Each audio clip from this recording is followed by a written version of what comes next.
तो आप सबको जय श्री प्रभु के अनुग्रह से हम उस जगह पे हैं जहाँ पे आके हम वचन से कुछ बातों को सीख पाते हैं, कुछ बातों को समझ पाते हैं। तो आज मैं कोशिश करूंगा आपके साथ अनुग्रह के बारे में बात करने के लिए। कल रात को हम लोग चंडीगढ़ गए थे, वहाँ पे आचार्य विकास मसीह की एक मीटिंग थी। उन्होंने वहाँ अनुग्रह के बारे में कुछ बातें कही, मुझे बहुत अच्छा लगा। और सुबह जब मैं उठ के वचन की तैयारी कर रहा था, हालांकि वहीं पे बैठे बैठे मेरे मन के अंदर ये विचार आया था कि मुझे भी अनुग्रह पे बोलना चाहिए। लेकिन जब सुबह तैयारी कर रहा था तो कुछ भी ऐसा समझ में नहीं आ रहा था। 9 बजे के बाद तक भी मेरे पास ऐसा खास कुछ नहीं था बोलने के लिए। तो उस टाइम पे कुछ बातें फिर मैंने अनुग्रह के बारे में वचन से थोड़ा ढूंढ के निकाली और मुझे जो मिली है वो आपके साथ शेयर करता हूँ। जब हम यीशु मसीह के बारे में जमीन के लोगों को बताने के लिए जाते हैं तो बहुत जरूरी होता है कि हम उन्हें वो अनुग्रह बता पाए। अनुग्रह का मतलब है एक ऐसी चीज जो आप डिजर्व नहीं करते, आप योग्य नहीं है, ऐसी चीज का मिल जाना अनुग्रह कहलाता है। उन्होंने एक बहुत अच्छा उदाहरण वहां पे बताया, वो उनकी अपनी जिंदगी का उदाहरण था। मैं आपके साथ शेयर करना चाहता हूं कि वो एक बड़ी हलवाई की दुकान में थे। हलवाई की दुकानें छोटी भी होती हैं और बड़ी भी होती हैं। तो वो बड़ी हलवाई की दुकान में थे और उस दुकान के साथ, उस शीशे के साथ, जो बड़े शीशे लगे होते हैं बड़ी दुकानों पे आमतौर पे, और शीशे उन्हीं दुकानों के बाहर लगे होते हैं जो डिस्प्ले करना चाहते हैं, दिखाना चाहते हैं कि देखो हमारी दुकान में क्या क्या है। तो उनके बाहर शीशा लगा होता है, दीवार भी रहे और दिखाई भी दे, इसलिए बड़ा शीशा वहां पे होता है। उस शीशे के उस पार एक गंदे कपड़ों में मैला एक बच्चा खड़ा मिठाई को हसरत भरी निगाहों से देख रहा है, क्योंकि वो खरीद नहीं सकता। और आचार्य विकास में से अंदर खड़े हैं। उन्होंने उस बच्चे को देखा और उसको इशारा किया कि अंदर आ जा। अब वो बच्चा बाहर से पूछ रहा है, मुझे कह रहे हैं क्या आप कि मैं अंदर आऊं? उन्होंने बोला हाँ अंदर। तो जब वो अंदर आने लगा तो वो, अब समझ लीजिए दुकान कितनी बड़ी थी कि उस दुकान पे एक दरबान भी खड़ा है, गेट कीपर भी खड़ा है। उस बंदे ने उस बच्चे को वहां पे रोक लिया, तू अंदर नहीं आ सकता क्योंकि तू अंदर जाने के योग्य नहीं है, तू इस लायक नहीं है कि इस दुकान के अंदर तू जा सके। उसको वहीं रोक लिया। अब उस बच्चे ने कहा वो अंकल मुझे बुला रहे हैं। तो दरबान ने पलट के देखा तो आचार्य ने फिर से उनको इशारा किया कि भेज दो, और वो बच्चा अंदर आ गया। और उसी वक्त आचार्य विकास मसीह को परमेश्वर ने यह सिखाया कि दरवाजा ये बच्चा अपनी योग्यता से नहीं खोल सकता था, क्योंकि तू अंदर खड़ा था और तूने दरबान को कहा आने दो क्योंकि मैंने बुलाया है। इसी तरह से परमेश्वर ने भी, हम जो पापी गुनहगार गंदे कपड़ों में उस दरवाजे के बाहर उधर खड़े थे, परमेश्वर ने भी हमें आवाज दे के बुलाया कि अंदर आ जा। हम इस योग्य नहीं थे कि हम अंदर आ पाए, लेकिन क्योंकि अंदर से बाप ने कहा आने दो क्योंकि मैंने बुलाया, इसलिए हम अंदर जा सकते हैं। इसको कहते हैं अनुग्रह, है ना। दूसरा कुरिन्थियों 12:9, दूसरा कुरिन्थियों 12:9। पर उसने मुझसे कहा मेरा अनुग्रह तेरे लिए बहुत है, क्योंकि मेरी सामर्थ्य निर्बलता में सिद्ध होती है। आमीन। इसलिए मैं बड़े आनंद से अपनी निर्बलताओं पर घमंड करूंगा कि मसीह की सामर्थ्य मुझ पर छाया करती रहे। आमीन। क्या लिखा है? परमेश्वर कहता है कि मेरा अनुग्रह तेरे लिए काफी, मेरा फजल तेरे लिए काफी है। हमें और किसी चीज की जरूरत नहीं, परमेश्वर का अनुग्रह ही हो जाए ना तो बहुत है। लेकिन हम अपनी लियाकत पे, अपनी योग्यता पे विश्वास करते हैं। अपनी लियाकत, अपनी योग्यता पे हमें यकीन होता है कि मैं ये कर सकता हूं, मैं वो कर सकता हूं, मैं वहां तक पहुंच सकता हूं। और दूसरों को उनकी कमियां बड़े आराम से बता पाते हैं, क्योंकि मुझे लगता है कि मैं कर सकता हूं, इसलिए मैं दूसरे को दिखा सकता हूं तू नहीं कर सकता। लेकिन अनुग्रह, परमेश्वर का अनुग्रह कमाल की चीज। परमेश्वर का जो अनुग्रह है वो ऐसी कमाल की एक चीज उस परमेश्वर ने हमें दे दी है। देखिए, मैं अपनी याददाश्त के जोर पे कहता हूँ, ये मैंने लिखा नहीं है। यूहन्ना पहला अध्याय उसकी 14 आयत, वहां पे मेरे ख्याल लिखा है अनुग्रह के बारे में कुछ।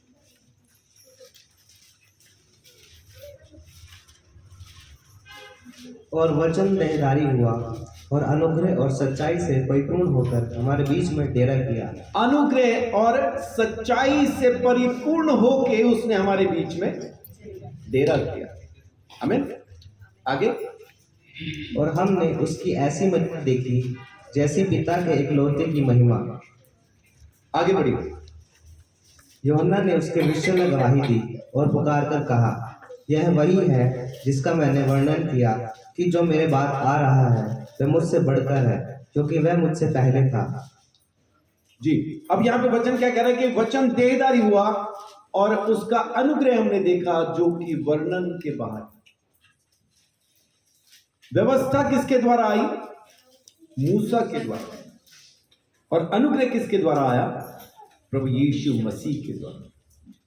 जब आप आखिर में वो जो आशीष वचन सुनते हैं ना, उसमें क्या कहा जाता है? परमेश्वर का प्रेम और प्रभु यीशु मसीह का अनुग्रह और पवित्र आत्मा की सहभागिता तुम्हारे साथ। तो अनुग्रह यीशु मसीह के द्वारा आता है। यीशु ना आता तो अनुग्रह ना आता, अनुग्रह ना आता तो हम दरवाजे में एंटर नहीं कर पाते। ये अनुग्रह और बहुत कुछ हमारे लिए करता है, बहुत कुछ हमारे लिए ये कर देता है ना। हमारे पापों की माफी अनुग्रह की वजह से ही है। रोमियो 5:15। पर जैसी अपराध की दशा है वैसी अनुग्रह के वरदान की नहीं, क्योंकि जब एक मनुष्य के अपराध से बहुत लोग मरे तो परमेश्वर का अनुग्रह और उसका जो दान एक मनुष्य के अर्थात यीशु मसीह के अनुग्रह से हुआ बहुत से लोगों पर अवश्य ही अधिकाई से हुआ। आमीन। इसको थोड़ा सा ऐसे पढ़ें कि समझ में आए। जी, रोमियो 5:15। इसके कॉमा, फुल स्टॉप, पूर्ण विराम सब पढ़ें साथ में, तब ये समझ में आता है। जी। पर जैसी अपराध की दशा है, पर जैसी अपराध की दशा है वैसी अनुग्रह के वरदान की नहीं, वैसी अनुग्रह के वरदान की नहीं। क्योंकि जब एक मनुष्य के अपराध से बहुत लोग मरे तो परमेश्वर का अनुग्रह और उसका जो दान एक मनुष्य के अर्थात यीशु मसीह के अनुग्रह से हुआ बहुत से लोगों पर अवश्य ही अधिकाई से हुआ। आमीन। बाइबल क्या कहती है? परमेश्वर का अनुग्रह और उसका जो दान एक मनुष्य के अर्थात यीशु मसीह के अनुग्रह से हुआ बहुत से लोगों पर अवश्य ही अधिकाई से हुआ। आमीन। तो अनुग्रह, जब अनुग्रह आया तो साथ में माफी भी आई। पाप की वजह से मृत्यु आई और अनुग्रह की वजह से अनंत जीवन आया। ये अनुग्रह हमें माफी देता था, पापों की माफी देता था। बहुत बार हमारे खुद के बच्चे हमारे खिलाफ कुछ ऐसा कर जाते हैं जो हम माफ नहीं कर पाते, हमारे अंदर रह जाता है ना। इसने मुझे ये कहा, इसने मुझे वो कहा। बहुत से नशा करने वाले लोगों को मैं जानता हूं जो अपने माँ बाप पे हाथ उठा देते हैं, लेकिन उनके माँ बाप तो भी फिर भी उनकी परवाह करते हैं, उनकी चिंता करते हैं, उनको सुधर जाने का मौका देते हैं। ये अनुग्रह की वजह से, ये माफी उन पे अनुग्रह की वजह से, उस प्रेम की वजह से।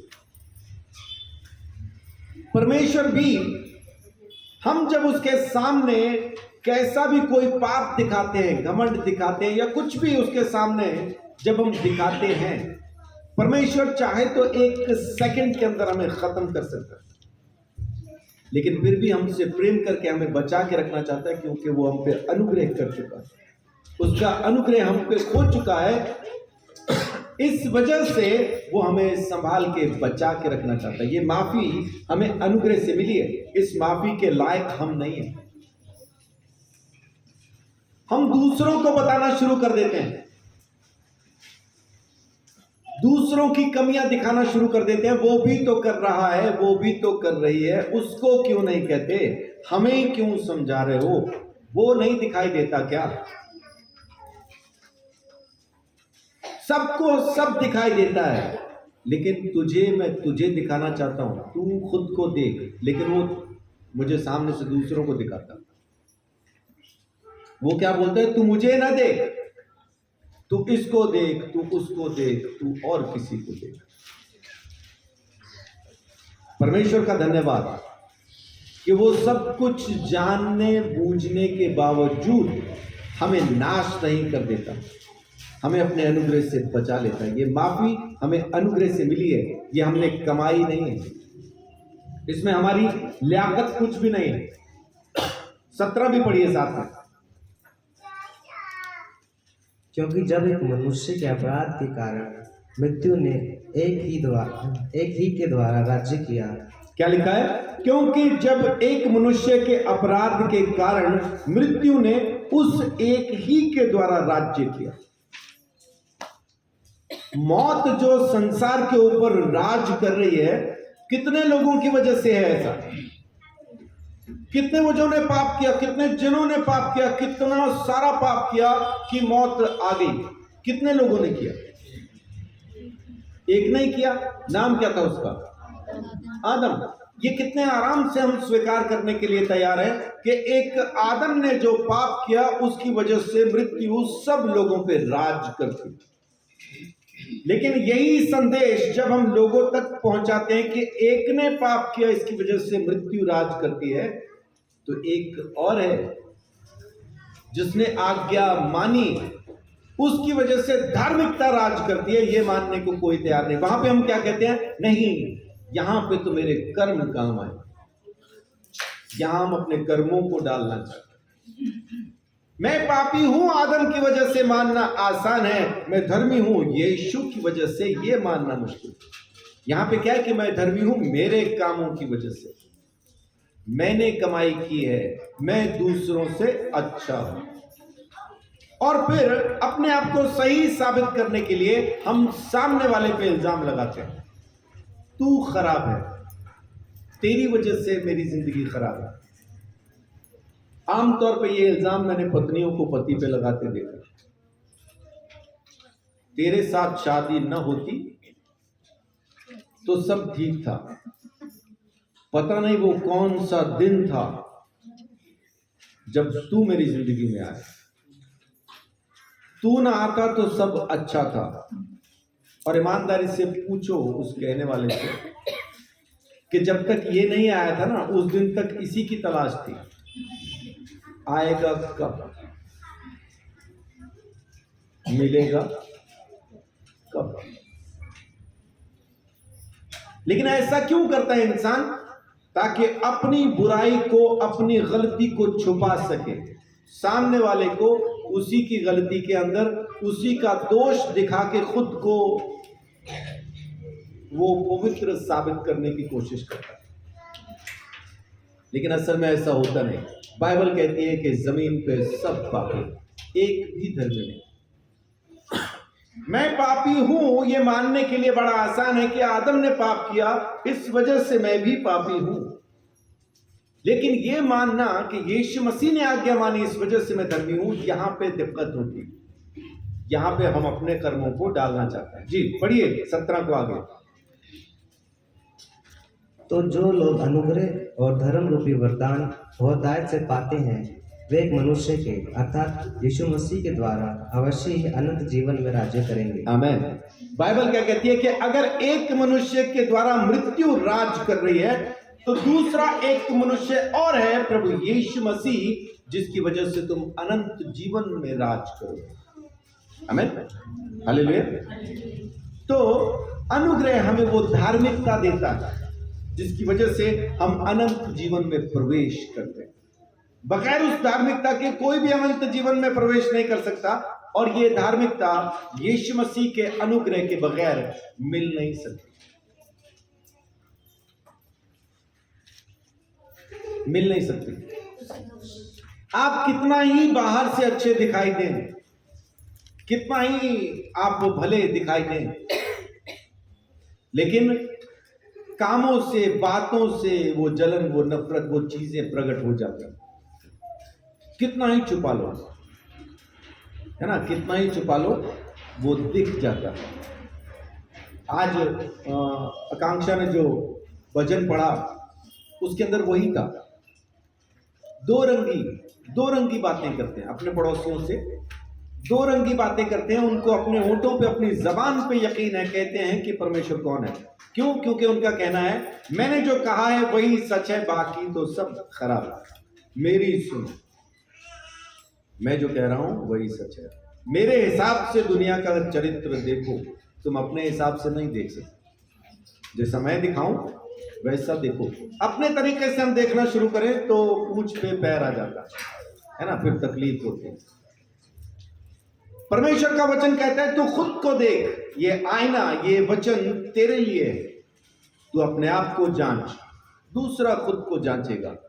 सब आदम की वजह से पापी हैं और सब यीशु की वजह से धर्मी हैं। ये अनुग्रह को समझना बड़ा जरूरी है। जब तक ये अनुग्रह समझ में नहीं आएगा, परमेश्वर का प्रेम, उसका उद्धार, उसकी दी हुई तसल्ली भी समझ में नहीं आएगी। मेरे लिए समझना बहुत मुश्किल था, बहुत ज्यादा मुश्किल था, क्योंकि मैं आता हूं बहुत ही खराब जगह से। आप सब में सबसे ज्यादा अगर कोई बुरा और खराब है, मैं हूं, ईमानदारी से। आप सब मुझसे कहीं ज्यादा अच्छे हैं। इसलिए मुझे यह समझने में बहुत ज्यादा दिक्कत होती थी कि अगर कर्मों ही से स्वर्ग में जाना है तो फिर मैं नहीं जा रहा हूं, चाहे कुछ भी हो जाए, मैं नहीं जाऊंगा। यहां पे मुझे बड़ी दिक्कत होती थी यह समझना कि फिर यीशु ने मेरे लिए किया क्या है, क्योंकि मैं वही सुनता आता हूं, तुम्हारे कर्मों से अच्छे काम करोगे तो स्वर्ग जाओगे, बुरे कर रहे हो तो नरक जाओगे। तो फिर मुझे पक्का मालूम था, स्टैम्प पेपर के ऊपर लिखा हुआ था, मोहर लगी हुई थी, नरक में ही जाऊंगा। इसलिए मुझे ये अनुग्रह समझना बड़ा जरूरी हो गया। परमेश्वर ने अपने अनुग्रह से मुझे अपना अनुग्रह समझाया, अब समझ में आया। मेरी ये बातें जब मैं कहता हूं बहुत से लोगों को समझ में नहीं आती, ना आए दिक्कत नहीं, लेकिन बाइबल ऐसा कहती है, इसलिए अब मुझे कोई परेशानी नहीं। यीशु मसीह मेरे लिए मारा गया, मेरे लिए गाड़ा गया, तीसरे दिन मुर्दों में से जी उठा, मुझे उसने खरीदा है, उसने दाम चुका के मुझे खरीदा है। मुझे यूं ही बातों से बहकाया नहीं, बातों से बहलाया नहीं, उसने मुझे खरीदा और अपने अनुग्रह के अंदर खड़ा किया। आमीन। अब क्योंकि मैं बुरा और खराब हूं, 5 का 20 भी पढ़िए। व्यवस्था बीच में आ गई कि कहां बीच में? किसके बीच में आ गई? व्यवस्था बीच में आ गई, किसके? अनुग्रह और मेरे और उस परमेश्वर के बीच में, मेरे और परमेश्वर के मेल मिलाप के बीच में कौन आया? व्यवस्था। अब व्यवस्था मुझे परमेश्वर से मिलाएगी या व्यवस्था हम दोनों के बीच में आ गई है? तो बीच में आके क्या कर रही है?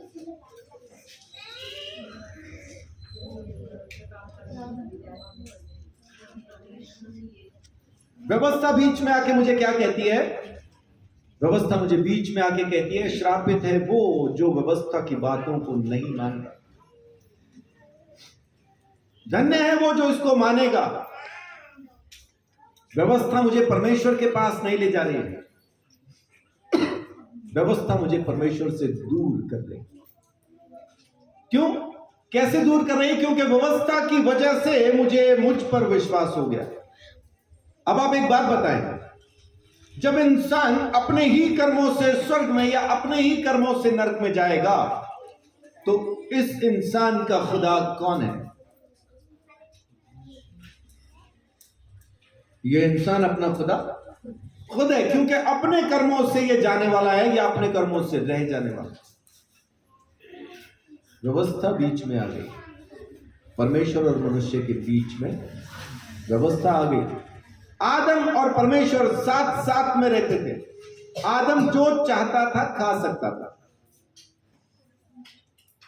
लेकिन फिर एक व्यवस्था बीच में आ गई, इस पेड़ का फल नहीं खाना। अब उस व्यवस्था की वजह से आदम परमेश्वर के और नजदीक हो गया या उससे दूर चला गया? दूर। क्यों? क्योंकि व्यवस्था ने उसको अलग कर दिया। व्यवस्था ने कहा उसको तू नंगा है। आदम को किसने बताया कि वो नंगा? आदम को व्यवस्था ने बताया कि वो नंगा। परमेश्वर ने पूछा तुझे कैसे मालूम कि तू नंगा है? कहीं तूने वो फल तो नहीं खा लिया? कहीं तूने वो व्यवस्था तोड़ तो नहीं दी? व्यवस्था तोड़ी तब उसको पता चला कि वो किस हाल में, किस जगह पे। व्यवस्था बीच में आ गई। जी पढ़िए। ये मुझ जैसे पापियों के लिए, जो बहुत ज्यादा गंदे, खराब, बिल्कुल घटिया, बेकार, उनके लिए वचन। व्यवस्था बीच में आ गई कि अपराध बहुत हो, परंतु जहाँ पाप बहुत हुआ वहाँ अनुग्रह उससे भी अधिक हुआ। आमीन। जितना ज्यादा मैं पाप में था, उतना ज्यादा मुझ पे अनुग्रह हुआ। जो जितना ज्यादा बीमार है, इलाज उसका उतना ही ज्यादा होगा। जो थोड़ा कम बीमार है, इलाज भी उसका कम होगा। यीशु मसीह ने यह सवाल पूछा कि एक के तो 50 दिनार माफ किए गए और एक के 500 दिनार माफ किए गए, तो बताओ मुझसे मोहब्बत कौन करेगा? जिसके 50 माफ हुए या जिसके 500 माफ हुए? जवाब आता है जिसके 500 माफ हुए। सो प्रभु का धन्यवाद, मेरे 500 माफ हुए। यीशु मसीह उस वेश्या के बारे में वहां पे बात कर रहा है कि इसके भी ऐसा ही माफ हुए, इसने ज्यादा किए, इसके ज्यादा माफ हुए, इसलिए मेरे पांव नहीं छोड़ती, आंसुओं से मेरे पांवों को धोती है। तुम जो अपने आप को धर्मी ठहरा के इसको वेश्या बता के अपने आप को सही साबित करने की कोशिश कर रहे हो, जब मैं तुम्हारे घर आया तुमने मुझे पांव धोने को पानी भी ना दिया। तुमने मुझे पांव धोने को पानी भी नहीं दिया, और जब से ये आई है तब से लगातार अपने आंसुओं से मेरे पांव धोती। तो कौन है जो मुझसे ज्यादा प्रेम करता है? वो जिसके पाप ज्यादा माफ है, वो जिस पर अनुग्रह ज्यादा हुआ। जब आप पर अनुग्रह ज्यादा होगा तब आप यीशु मसीह से प्रेम भी ज्यादा कर पाएंगे। आमीन। बच्चों को चुप करवा सके तो कोशिश कीजिए, है ना। ABCD घर जाके भी सीख सकते हैं।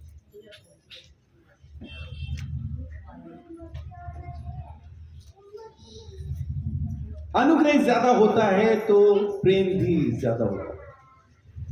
और ये अनुग्रह मेरे तमाम पापों को माफ करने के लिए, मुझे मेरे गुनाहों से आजाद करने के लिए काफी है ना। और ये अनुग्रह देखिए,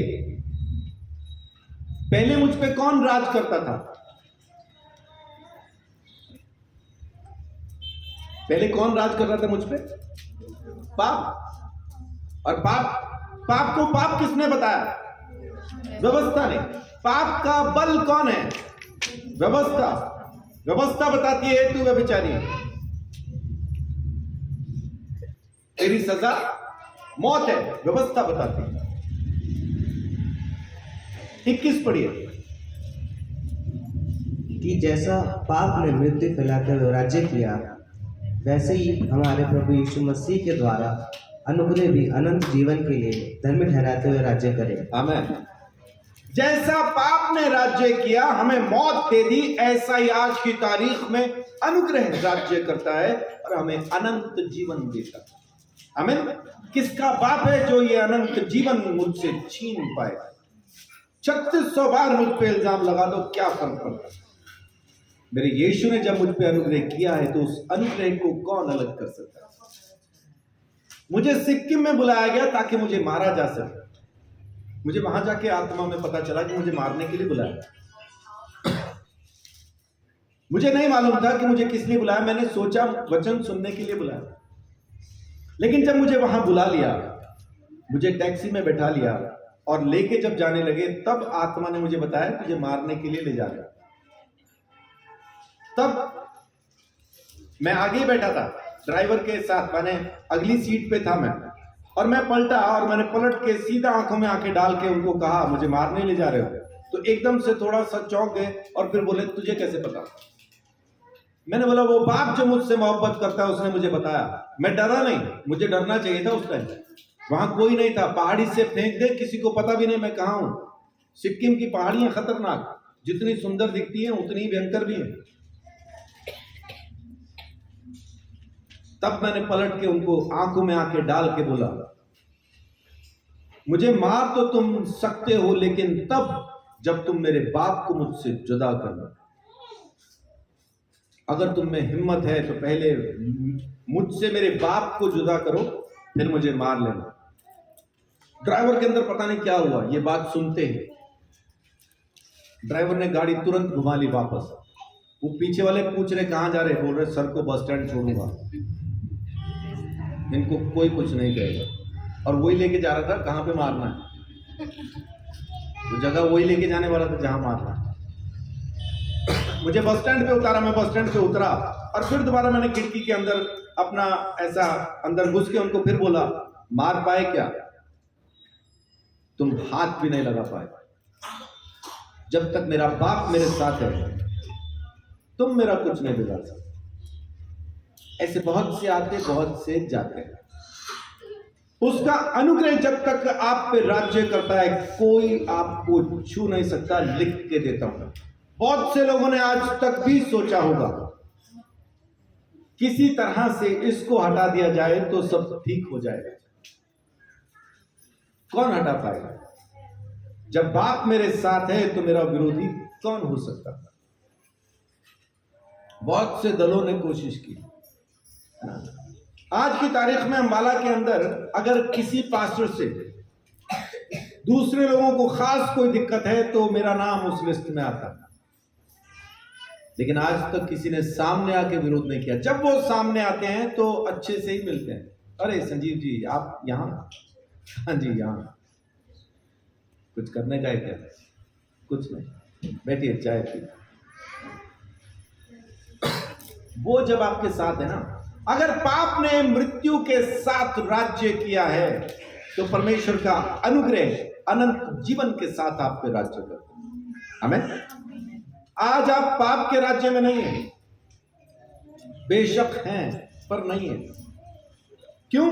क्योंकि आप पर अनुग्रह राज्य करता है।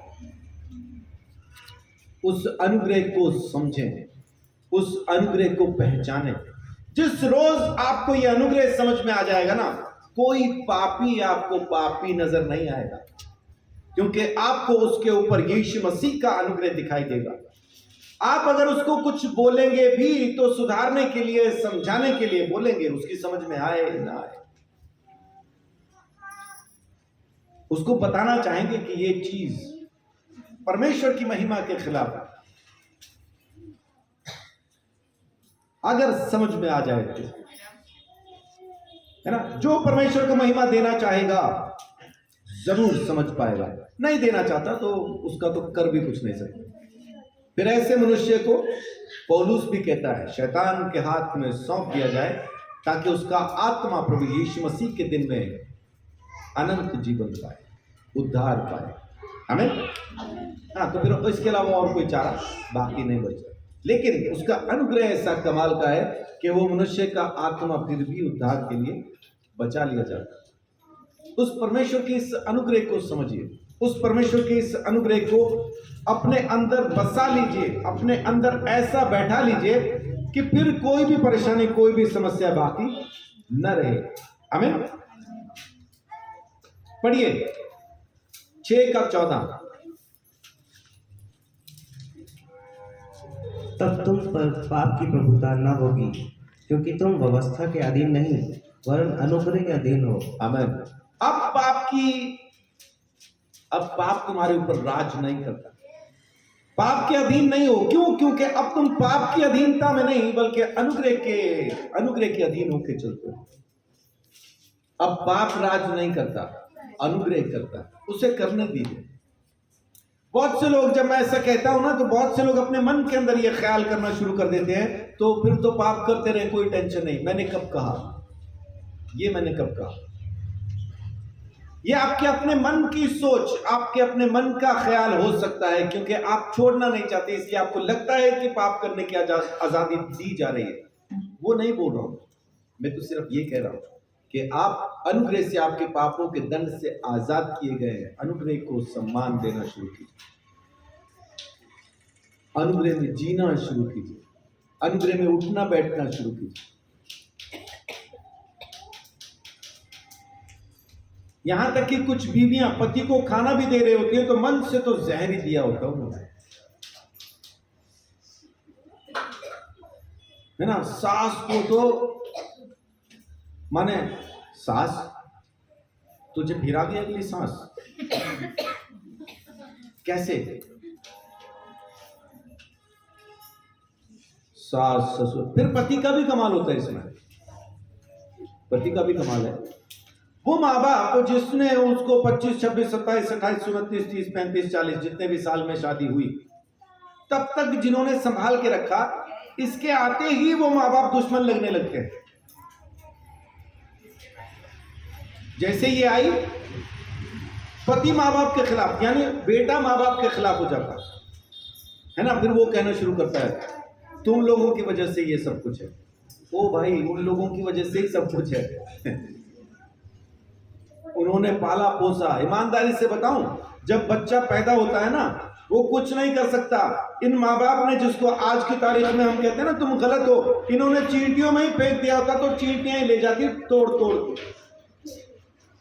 चींटियों ने मार दिया होता तो तू, जो खुद को चींटियों से भी बचा नहीं सकता था, अब जब बड़ा हो गया, हाथ पांव निकल आए, तो आज की तारीख में तू माँ बाप को गलत बताता। किस वजह से? क्योंकि आज हो गई है।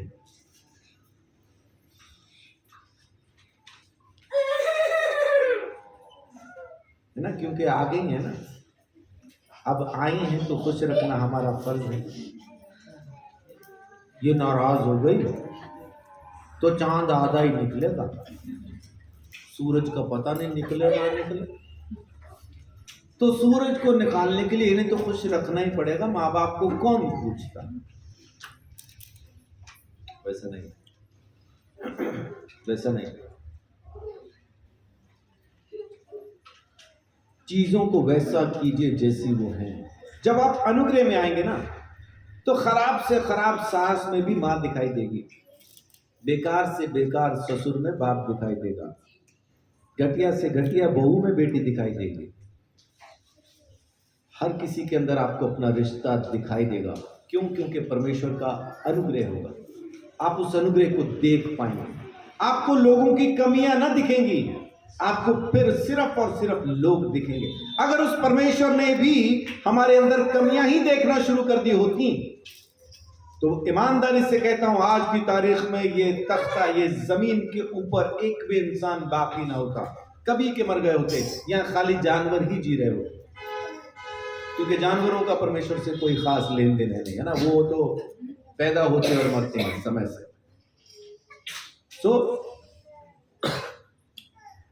वो बीवी जिसका पति अभी प्रभु में नहीं है, अपने पवित्र चाल चलन से, पवित्र चाल चलन किसको कहते हैं? अपने पति की उस तरह से सेवा करके जैसा यीशु मसीह की जाती, अपने उस पति को जो वचन में नहीं है प्रभु में ला सकती।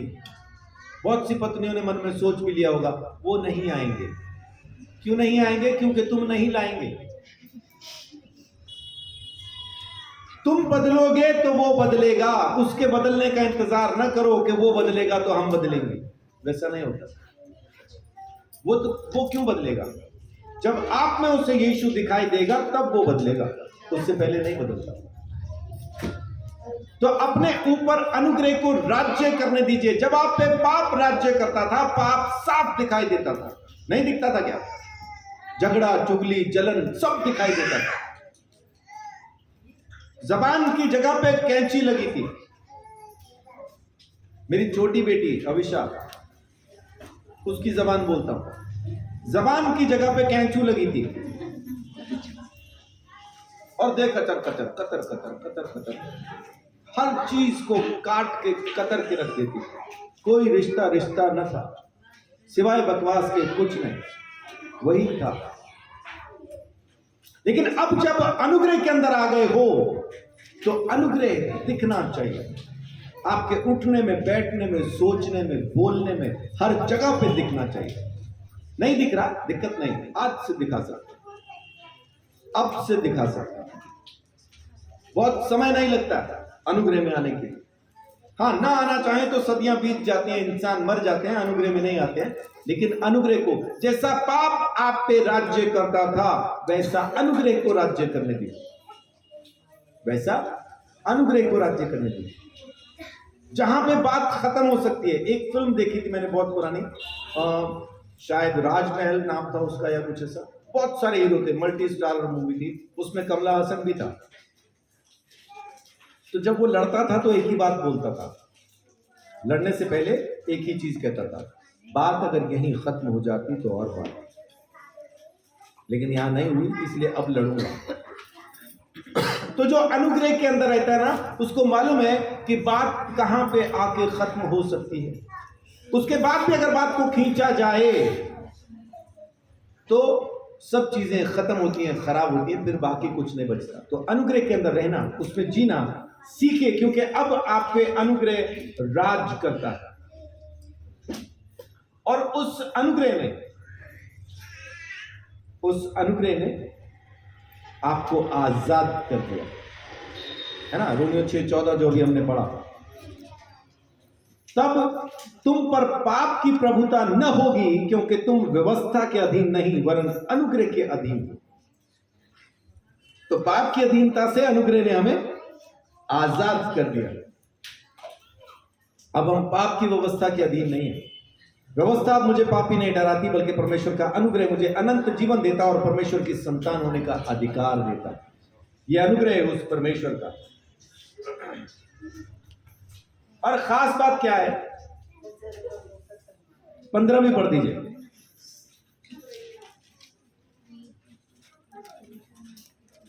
तो क्या हुआ?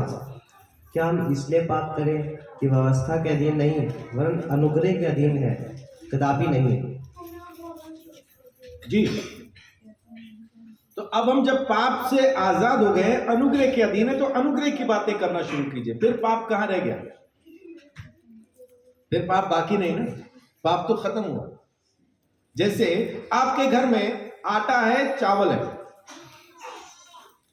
दाल है, आप रोटी बनाते हैं दाल के साथ, और एक रोज आटा खत्म हो जाता है, अब क्या बनाएंगे? चावल दाल। अब रोटी क्यों नहीं बना रहे? आटा खत्म हो गया ना।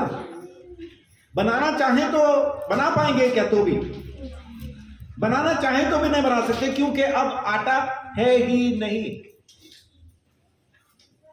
पहले हम किसके अधीन थे? पाप के अधीन। क्या किया करते थे? पाप। लेकिन फिर प्रभु यीशु मसीह ने हमें खरीद के आजाद कर दिया। अब हम पाप के अधीन नहीं हैं। अब किसके अधीन है? तो पाप माने आटा, अनुग्रह माने चावल। तो आटा खत्म हुआ, तो अब क्या करेंगे? अनुग्रह। इसके अलावा आपके पास और कोई रास्ता बचता ही नहीं है। लेकिन आज भी हम रोटी बनाने को इतना तड़पते हैं, आटा ना होते हुए भी रोटियां बनाते हैं। फिर तो ख्यालों में बनाना शुरू कर देते हैं। गोल गोल हुआ करती थी, यूं बोलती थी, और उसकी वो जो सुगंध आती थी ना, तवे पे जलती थी, जब वो रोटी याद आती। इसका मतलब है कि जब हम अनुग्रह के अंदर जिंदगी बिता रहे हैं, तो भी हमें वो पुरानी बातें, पुरानी चीजें, वो सब चीजें हमें याद आती। उसके लिए ख्याली पुलाव बनाना शुरू करते हैं, है ना। वो अमिताभ बच्चन की आवाज में अच्छा लगता है, मैं और मेरी तन्हाई अक्सर आपस में बातें करते हैं, तू होती तो ऐसा हो, तू होती तो वैसा। हम अनुग्रह में बैठ के ये बातें करते हैं, अगर मैं ये कर सकता होता तो ऐसा होता, अगर वो कर सकता होता तो वैसा। और फिर हम डिक्लेयर भी करते हैं कभी कभी तो, नहीं जी हम तो ये करेंगे ही, तुम कर लो जो तुमने करना, हम तो जय करेंगे। रिंगटोन लगना उन दिनों में नई नई बात थी, शुरू हुआ था। मैंने एक भाई को समझाया कि भाई तुम्हारे लिए अच्छा नहीं है। दूसरे दिन मैंने उनको कॉल किया, मालूम मुझे रिंगटोन क्या सुनाई दी? हम तो भाई ऐसे हैं, ऐसे रहेंगे। तो मुझे समझ में आ गया क्या बताना चाह रहा है, उस रिंगटोन से पता चल गया मुझे। उसके बाद मैंने उसको कभी कुछ नहीं समझाया। मैं उसी को समझाना बंद करता हूं जो समझना बंद कर देता है। फिर उसके बाद वो कितना ही रोए चीखे चिल्लाए, फिर नहीं समझाता। बात खत्म हुई, माने खत्म। अब कोई और ही समझाएगा जिसकी तुम्हें समझ में आती हो। मेरी वाली तो समझ में नहीं आ रही, इसलिए फिर मैं छोड़ देता हूं, क्योंकि वो मुझे बहुत कुछ और करने के लिए, बोलने के लिए, सिखाने के लिए कहता है जो मेरी समझ की बात है। अनुग्रह आपके कर्मों से नहीं है, अनुग्रह अनुग्रह से है ना। ये शब्द माने समझना बड़ा आसान और बहुत मुश्किल है। अनुग्रह 11 का 6 पढ़िए। पौलुस कमाल का टीचर है भाई, सच में। यदि ये अनुग्रह से हुआ है तो फिर कर्मों से नहीं, नहीं तो कर्म, नहीं तो अनुग्रह, फिर अनुग्रह नहीं रहा। हाँ, अगर ये कर्मों से हुआ है तो अनुग्रह नहीं है, नहीं तो फिर अनुग्रह अनुग्रह नहीं रहा, फिर तो कर्मों से है। लेकिन ये कर्मों से नहीं है, अनुग्रह से। इसका हमारे कर्मों से कोई भी वास्ता नहीं है। पवित्र आत्मा और वरदान, बहुत से लोगों को, 12 अध्याय निकाल लीजिए, बहुत से लोगों को यह वहम हो जाता है कि पवित्र आत्मा मेरे द्वारा कार्य कर रहा है, इसका मतलब है कि परमेश्वर मेरे साथ है। साथ है परमेश्वर, सबके है। लेकिन आपके द्वारा अगर कोई काम हो रहे हैं, चमत्कार हो रहे हैं, तो इसका मतलब यह नहीं है कि परमेश्वर अलग से आपके साथ है। बहुत से लोगों को यह वहम है, और बहुत से लोगों को यह वहम है कि परमेश्वर क्योंकि मेरे द्वारा चमत्कार नहीं कर रहा, इसलिए वो मेरे साथ नहीं। बोतल आत्मा से भर गई।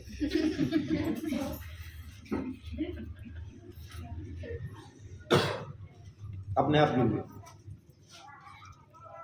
बहुत से लोगों को यह वहम है कि परमेश्वर का आत्मा मेरे द्वारा काम करता है, इसलिए मैं दूसरों से अच्छा हूं, परमेश्वर मेरे साथ है। और बहुत से लोगों को यह वहम है कि मेरे साथ काम नहीं करता, इसलिए मैं दूसरों से खराब हूं, अच्छा नहीं हूं, मुझे नहीं पता है, मैं नहीं जानता हूं, मेरे द्वारा कुछ नहीं होता है।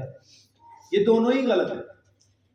वो भी गलत है जिसको ये वहम है कि मेरे द्वारा काम कर रहा है इसलिए मैं, परमेश्वर मेरे साथ है, और वो भी गलत है जिसको ये लगता है कि परमेश्वर मेरे साथ नहीं, इसलिए काम नहीं हो रहा है।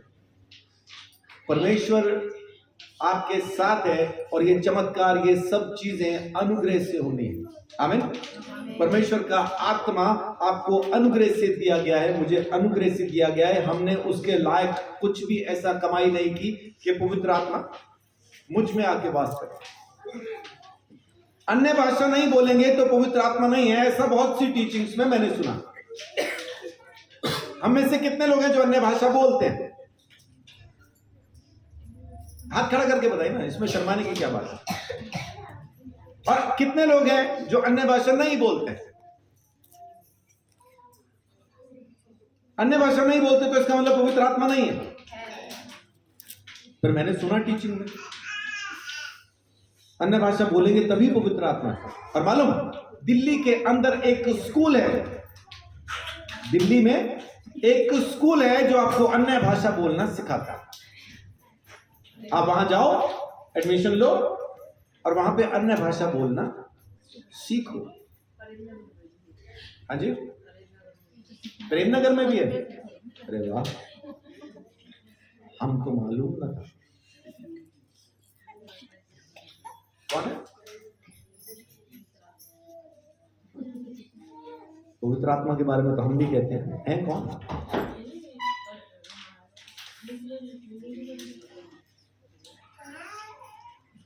प्रेमनगर में भी कोई स्कूल है, ऐसा मुझे अभी सुनने को मिला, पता नहीं, जहां पे अन्य भाषा बोलना सिखाते हैं।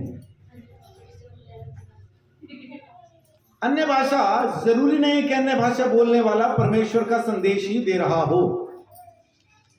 यमुनानगर के अंदर एक मीटिंग हो रही थी, सबसे आगे जिस संस्था के साथ मैं था उस संस्था का ही एक स्टाफ टीचर सबसे आगे अन्य भाषा के अंदर प्रार्थना कर रहा था। वो पास्टर जो आया हुआ था वो स्टेज से उतरा, इसको कॉलर से पकड़ा, चर्च के बाहर ले जाके धक्का मार के निकाल दिया। हम सारे हैरान, ई का हुई गवा, ये क्या हो गया? हम सारे के सारे परेशान। फिर पूछा किसी ने हिम्मत करके, पास्टर क्या हुआ, आपने उसको निकाल क्यों दिया? बोल रहा अन्य भाषा में गालियां देता है। अब इस पास्टर को समझ में आ रहा था। तो अन्य भाषा जरूरी नहीं है कि आप पवित्र आत्मा से ही बोल रहे हैं, शैतान की भी अन्य भाषा है। अब इस डर के मारे बोलना बंद नहीं करना, पता नहीं मैं कौन सी बोल रहा हूं, तो बोलना बंद नहीं करना, आप बोलिए, क्योंकि आपके काम, आपकी सोच बताएगी आप पवित्र आत्मा के साथ हैं या नहीं। अगर आप अनुग्रह को समझते और दूसरों पे भी उस अनुग्रह को देख पाते हैं, यीशु मसीह का प्रेम दूसरों पे भी आपको दिखाई देता है, तो पक्का आप तो पवित्र आत्मा में हैं। और अगर आज भी आपको इंसान पापी ही दिखते हैं, आपको सिवाय उनके दोष के और कुछ नजर नहीं आता, सारी सभा हो रही हो, आपको वहां पे परमेश्वर की उपस्थिति दिखाई ना दे, खाली एक खराब और गलत चीज आपको दिखाई दे, तो समझ लीजिए आपको अनुग्रह को समझने की जरूरत है। समझो, पहचानो, परमेश्वर के साथ उठना बैठना शुरू करो, क्योंकि ये पवित्र आत्मा भी अनुग्रह से ही है। 12:6 पढ़िए। जबकि उस अनुग्रह के अनुसार जो हमें दिया गया है, हमें भिन्न भिन्न वरदान मिले हैं। तो जिसको भविष्यवाणी का मिला हो वह विश्वास के भविष्यवाणी का दान मिला हो, भविष्यवाणी का दान मिला हो वह विश्वास के परिणाम के अनुसार भविष्यवाणी करे, परिमाण के अनुसार, विश्वास के परिमाण के अनुसार भविष्यवाणी करे। और आगे लिखा है सेवा करने का दान मिला हो तो सेवा करें, सिखाने का अगर वरदान मिला हो तो सिखाने में लगा रहे, उपदेशक का मिला हो तो उपदेश करने में लगा रहे, दान देने का वरदान मिला हो उदारता से दे, जो अगुवाई करे तो उत्साह से करे, जो दया करे हर्ष से करे। अब लीडर कैसे चाहिए अपने को, अगुवे कैसे चाहिए? जो उत्साह के साथ अगुवाई करे। मैंने बहुत बार लीडर देखे बुझी हुई मोमबत्ती, है ना, उनके साथ बात करो, आप ये कर पाओगे? हैं? तो मैं हैं? फिर उनको समझाओ, सिखाओ, तू परमेश्वर ने तुझे लीडर करके खड़ा किया, नियुक्त किया है, तू कर ये काम। हाँ।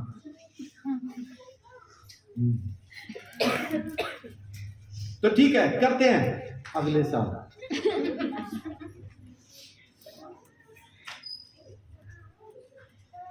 परमेश्वर ने खड़ा किया है तो करना शुरू कीजिए। परमेश्वर आपको अगुवाई दे रहा है, अगुवाई उत्साह के साथ कीजिए, है ना। परमेश्वर ने जब आपको दिया है उसको ईमानदारी से पूरा करें। पवित्र आत्मा का वरदान भी आपको अनुग्रह ही से मिला है। आमीन। तो इस अनुग्रह को समझना बड़ा जरूरी है। बहुत बार पवित्र आत्मा का वरदान हमें मिलेगा या नहीं मिलेगा, कैसा हम कोशिश करना शुरू करते हैं कि मेरे कर्मों की बात है, अगर मैं अच्छा हो जाऊंगा तो पवित्र आत्मा का वरदान मुझे मिलेगा, अगर मैं अच्छे काम करना शुरू करूंगा तो परमेश्वर का आत्मा मुझे मिलेगा, अगर मैं वचन पे चलूंगा तो आत्मा मुझे मिलेगा, अगर मैं प्रार्थना करूंगा तो आत्मा मुझे मिलेगा। इनमें से कोई भी बात सच या झूठ नहीं है। असल में ये चीजें आपको आत्मा नहीं देती हैं। पवित्र आत्मा आपको इसलिए मिलता है क्योंकि बाप ने वायदा किया, और पवित्र आत्मा आपको इसलिए मिलता है क्योंकि यीशु का अनुग्रह आप पे हुआ। बाप ने वायदा किया योएल के जमाने में, और यीशु मसीह जब स्वर्ग पे उठाया गया तो अनुग्रह का समय शुरू होता है, और उस अनुग्रह में आपको पवित्र आत्मा दिया गया। उस अनुग्रह में रह के उस पवित्र आत्मा को लीजिए और काम कीजिए विश्वास के साथ। जिसको जो दिया है विश्वास से करें, विश्वास से।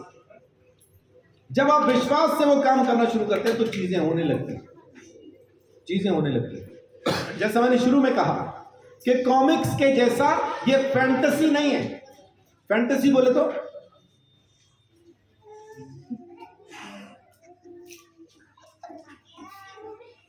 फैंटेसी, वेदिका, फैंटेसी माने, हाँ जी, फैंटेसी, फैंटेसी इच्छा तो है, लेकिन एक ऐसी इच्छा जिसको मैं पूरा करना चाहता हूं लेकिन हो नहीं पा रही। उसको पूरा करने के लिए मैं बहुत कुछ करने की कोशिश करता हूं, है ना। कईयों की क्या फैंटेसी है कि मैं रात के टाइम पे है, तो वो इच्छा ही है, लेकिन मतलब एक ऐसी इच्छा, मतलब अजीब सी इच्छा जो होती है ना, जैसे रात के टाइम पे मैं बैटमैन की तरह काले कपड़ों में उल्टा लटक के सोऊंगा। This is fantasy. ये इच्छा है उसकी कि मैं बैटमैन के जैसा पेड़ पे वो चमगादड़ के जैसा उल्टा लटक के सोऊं। तो ये फैंटेसी है। बहुत से लोग ऐसा सोचते हैं कि मेरे कर्मों से ये सब कुछ होगा, लेकिन ये फैंटेसी है, ऐसा कुछ नहीं है। असल में पवित्र आत्मा का वरदान आपको क्यों मिलता है? क्योंकि बाप ने वायदा किया और क्योंकि यीशु ने कहा कि मैं जा रहा हूं और जाके उसे भेजता हूं। जब तक ना आए इंतजार करना। तो पवित्र आत्मा कब आता है? कोई जल्दी से जवाब दीजिए, पवित्र आत्मा कब आता है? कब आएगा?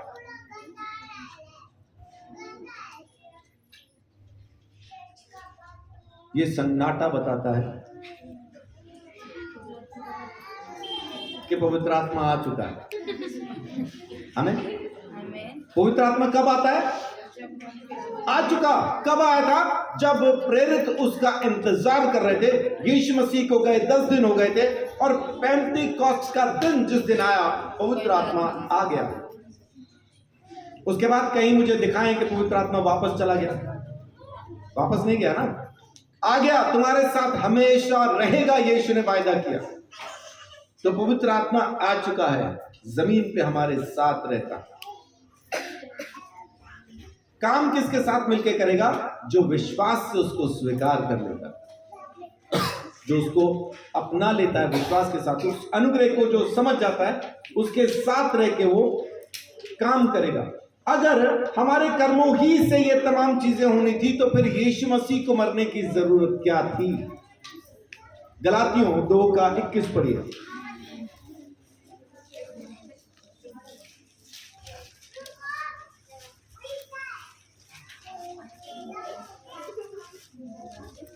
गलातियों 2:21। मैं परमेश्वर के अनुग्रह को व्यर्थ नहीं ठहराता, क्योंकि यदि व्यवस्था के द्वारा धार्मिकता होती तो मसीह का मरना व्यर्थ होता। आमीन। क्या लिखा है?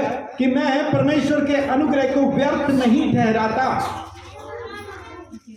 क्योंकि यदि व्यवस्था के द्वारा धार्मिकता होती तो मसीह का मरना व्यर्थ होता।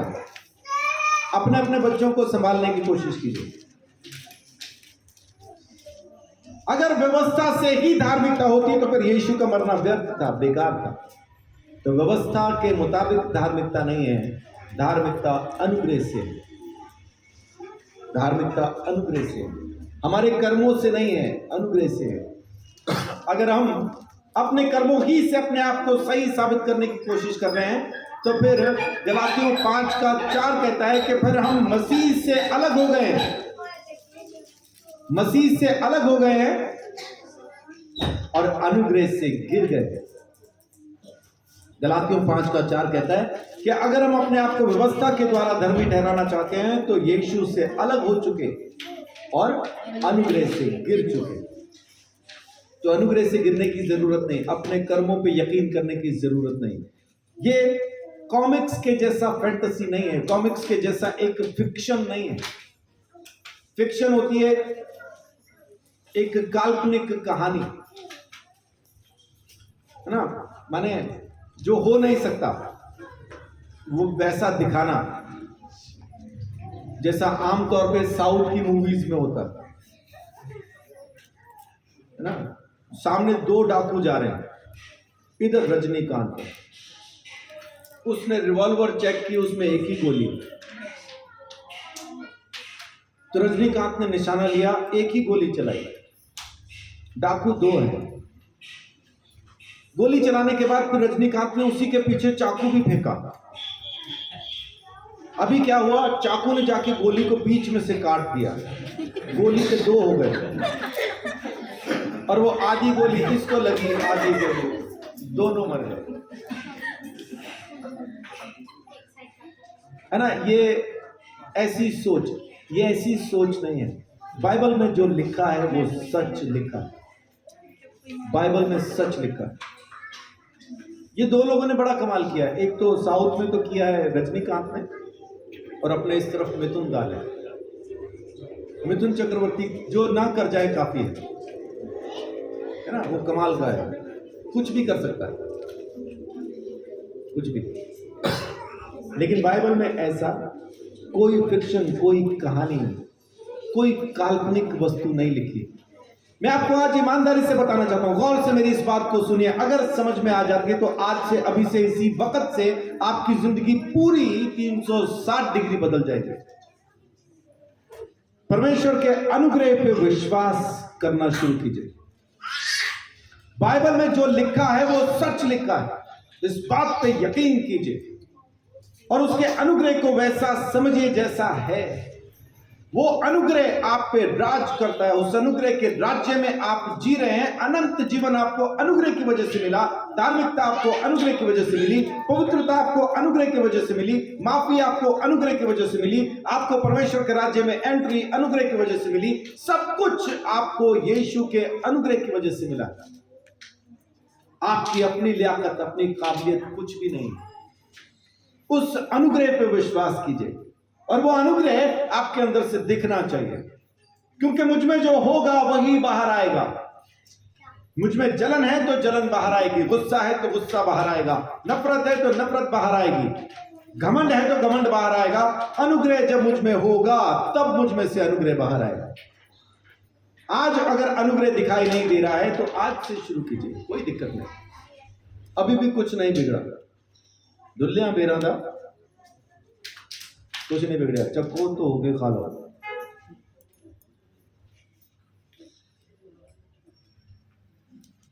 आज भी कुछ नहीं बिगड़ा। अपने आप को संभालना चाहें, वापस लाना चाहें तो जरूर लेके आ सकते हैं, क्योंकि ये सारी की सारी बातें ना कथा कहानियां नहीं है। इफिसियों 1:7 सिर्फ बोला नहीं है, सिर्फ कहानी नहीं है। इफिसियों 1:7 क्या लिखा है वहां पे? हमको उसमें उसके लहू के द्वारा छुटकारा अर्थात अपराधों की क्षमा उसके उस अनुग्रह के धन के अनुसार मिला है। इसका मतलब है कि प्रभु यीशु मसीह ने खाली कहा नहीं है, बल्कि उसके लिए उसने दाम चुकाया। हमें हमारे पापों के दंड से आजाद करने के लिए, हमें पाप की व्यवस्था की अधीनता से आजाद करने के लिए उसने हमें खरीदा है, खरीद के आजाद किया। कहने की बात नहीं, कहने की बात नहीं है। एक गद्दी जिस पे बैठा जाता है ना, आपने पता नहीं देखी ऐसी गद्दियां कि नहीं जिस पे लोग बैठते हैं, वो नीचे बिछा के उस पे बैठा जाता है ना। इसीलिए आपने बहुत बार सुना होगा गद्दी नशीन, मतलब क्या? उस गद्दी पे बैठने वाला। अभी भी वो बिकती हैं गद्दियां, है ना, खास तौर से पीरों की मज़ारों के लिए ये आज भी टर्म यूज होती है। वहां पे तो वो गद्दी पे बैठा है, उस गद्दी पे वो बैठा है। ये गद्दियां मार्केट में बिकती हैं। इस गद्दी को खरीदने वाला कोई भी हो सकता है, इसलिए उस गद्दी की कीमत तब तक कुछ नहीं होती जब तक वो वहां पे है, तब तक उसका खाली रेट होता है। कितने की बेचें गद्दी? 50 रुपए की या 500 की? ठीक है, 500 की एक गद्दी, बड़ी है ना, 500 की एक गद्दी, उसकी कीमत सिर्फ उतनी है 500। उसको कोई मोची खरीद के ला सकता है, उस पर बैठ के वो जूते सिलेगा। अब इस गद्दी में कुछ इजाफा हुआ इसकी कीमत में कोई, या उसके बाद ये गद्दी खत्म हो जाएगी, अब हम तोड़ी लेंगे, इसमें तो जूतों की स्मेल आती है। उसी गद्दी को किसी कसाई ने खरीद लिया, जानवरों को काटने के बाद उस पर आके बैठता है, कुछ इजाफा हुआ क्या? वही गद्दी राजा ने खरीद ली, अब राजा उस पर बैठता है। अब ये गद्दी में कुछ इजाफा हुआ कीमत में? अब ये राजा की गद्दी है, राजा उस पर बैठता है, दाम वही है 500 रुपया, सबने 500 दिया, लेकिन बैठा कौन है, इस वजह से उस गद्दी की कीमत में फर्क पड़ता है। आपको किसने खरीदा है, इस बात से फर्क पड़ता है। अगर आप आज भी पाप के हाथ बिके हैं तो गद्दी की कोई कीमत नहीं, लेकिन अगर यीशु ने आपको खरीद के परमेश्वर के लिए दे दिया है तो अब गद्दी की कीमत है, अब फर्क पड़ता है इस कीमत से। यीशु मसीह ने खाली बातें नहीं की, देखिए एक का साथ में क्या लिखा, हमको उसमें उसके लहू के द्वारा छुटकारा, अर्थात अपराधों की क्षमा उसके उस अनुग्रह के धन के अनुसार मिला है। आमीन। उसने अपने अनुग्रह के पैसे से दाम क्या चुकाया, अपने अनुग्रह से उसने अपना लहू दिया है। नहीं तो यीशु मसीह का लहू लेने के लिए हम में से कौन लायक है? एक भी लायक नहीं। एक बूंद लहू मेरे लिए वो बहा दे, इसमें मेरी कोई लियाकत नहीं। और उसने एक बूंद भी बचा के ना रखी, आखिरी बूंद तक उसने बहा दिया ताकि मैं खरीदा जा सकूं और परमेश्वर की संतान बन सकूं। आमीन।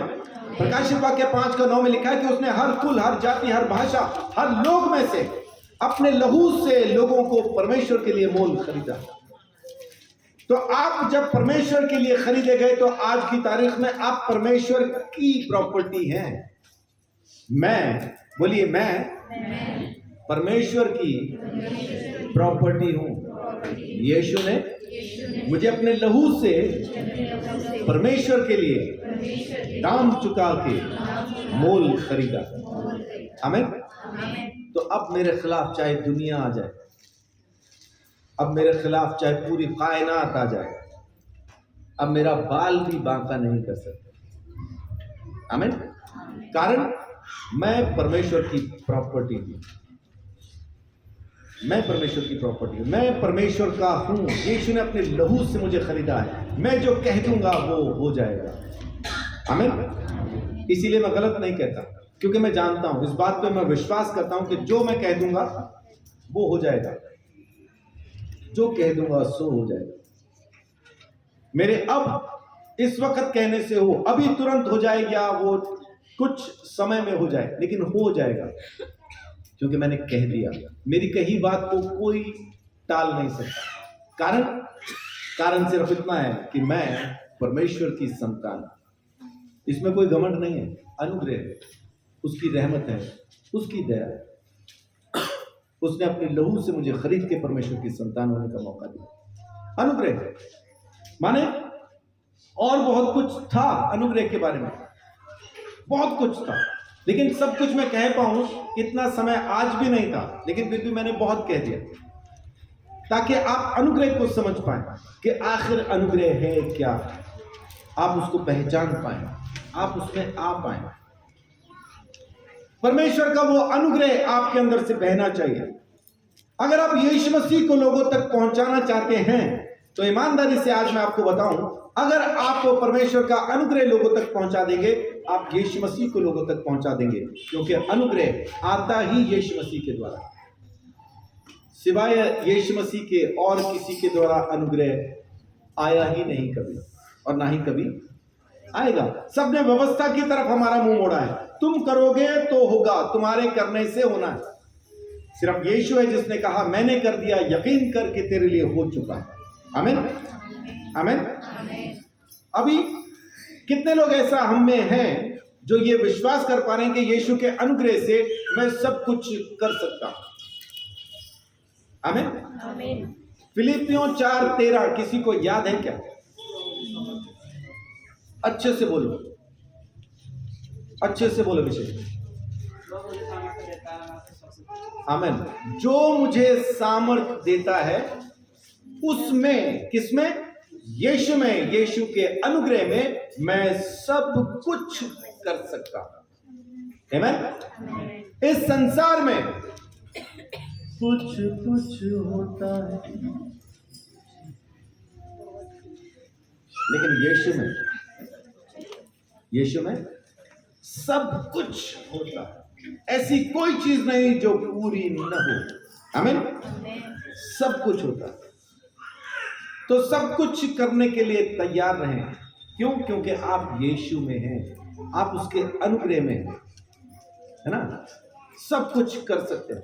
दीवारों पे लिखा मिलता है आजकल, आप सीसीटीवी कैमरा की जद में हैं। लिखा होता ना, you are under surveillance of CCTV camera.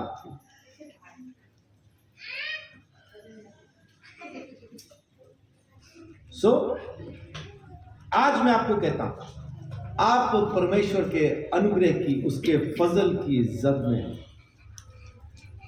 आप परमेश्वर के उस ग्रेस की, उस अनुग्रह की जद में हैं। परमेश्वर के अनुग्रह से भरी हुई नजर आपके ऊपर लगातार है, लगातार है। इसलिए अपने अंदर से अनुग्रह को बहने दीजिए, ताकि उसका अनुग्रह आपके अंदर से नजर आए। समुद्र के अंदर कोई फंस जाए, अकेला ही जहाज में हो, बाकी तमाम चीजें खत्म हो जाए, उसके पास सिर्फ एक गन होती है जिसमें से धुआं निकलता,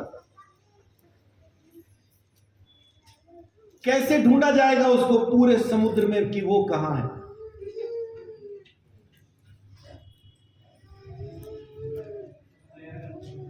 फ्लेयर गन को समुद्र की तरफ करके चला दो।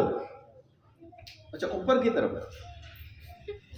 बहुत से लोग तो समुद्र में ही चला देते हैं, घुस।